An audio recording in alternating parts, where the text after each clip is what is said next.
we're kind of ignoring the storylines of Terminators 3 through 5. This doesn't come from you know, kind of any sense of ego on my part. When I stepped into this project, Tim Miller, the director, and David Ellison, the producer, who owned the rights, actually wanted to do that, and they proposed that to me, and I said, hey guys, look, that makes total sense to me. Now, can we bring Sarah back? And so that became the big question.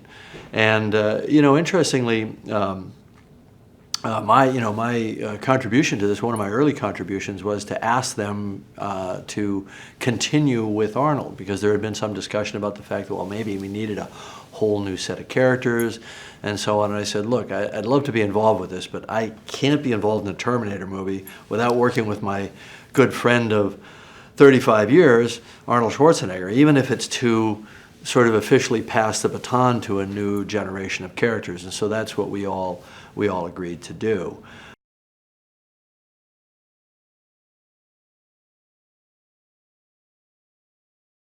So our young victim in this film is Natalia Reyes. She plays Danny Ramos. She's the equivalent of Sarah Connor working at, you know, as a waitress at a Bob's, you know.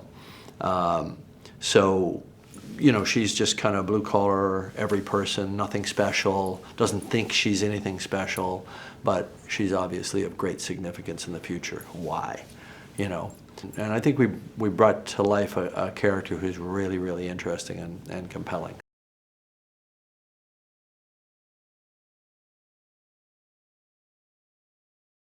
We've got Mackenzie Davis's character, Grace, and I'm not going to say too much about Grace. Is she good? Is she bad? She's definitely not entirely human. How human is she? You got to watch the movie to find out, but she's pretty interesting. She's a pretty interesting character as well. You throw them in the mix with Arnold and Linda. And I'm not going to say too much about Arnold's T-800. You know, is he good? Is he bad? Is he both? The one thing I will say is that we spent a lot of time making him probably the most interesting Terminator T-800 that you've seen yet. And he does have a couple of pretty good funny lines as well, as only Arnold can do.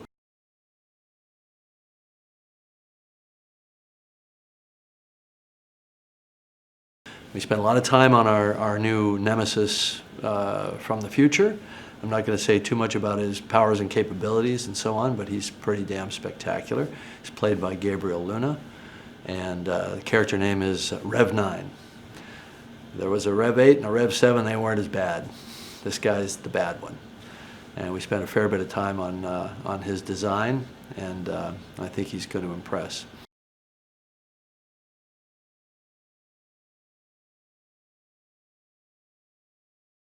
I think tonally, you know, what makes this a direct sequel to T1 and T2 is as much about the tone as it is about the narrative. It's R-rated, it's grim, it's gritty, it's fast, it's intense, it's very linear. The whole story takes place in 36 hours. It's not this kind of grandiose, complex story. It's just very focused on the characters.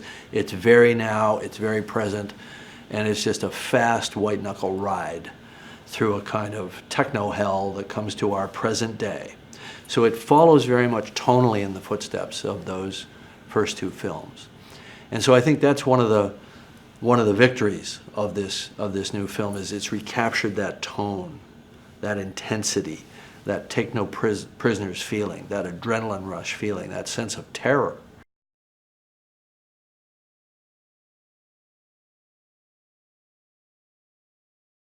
Terminator, the first film, was supposed to be scary. It was supposed to scare the crap out of you, you know, about a dark future, and just about the survival of this girl that we come to care about.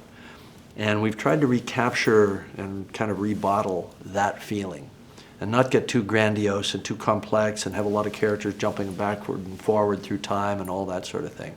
It's set in our present. It deals with the proximal threat of the human collision with a potential artificial superintelligence, which frankly is a whole lot less science fiction today than it used to be, you know, back in 1984 when I started this. Back in 1984 it was a science fiction fantasy. Now it's actually something that we might seriously face.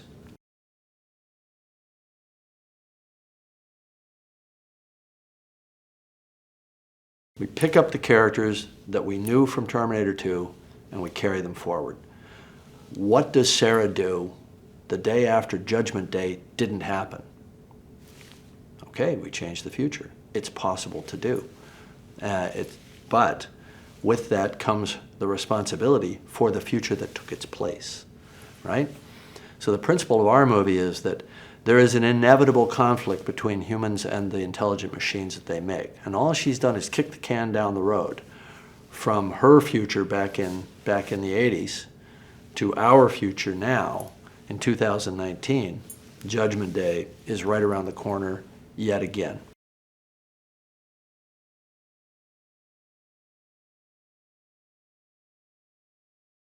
And so really working on script with David Goyer and then with Billy Ray, and trying to get the sound of the characters. Try to imagine the scenes, how they'll play out. Gave that script to Tim, and then I would say this is Tim's film. This is Tim's film. He ran with that script. He executed on it beautifully. I believe utterly as producer in the sanctity of the director's creative process with the actors and with the cinematographer, with the production designer, and so on. So, my job, I believe, was to tee this up and set it in motion and let them do their thing.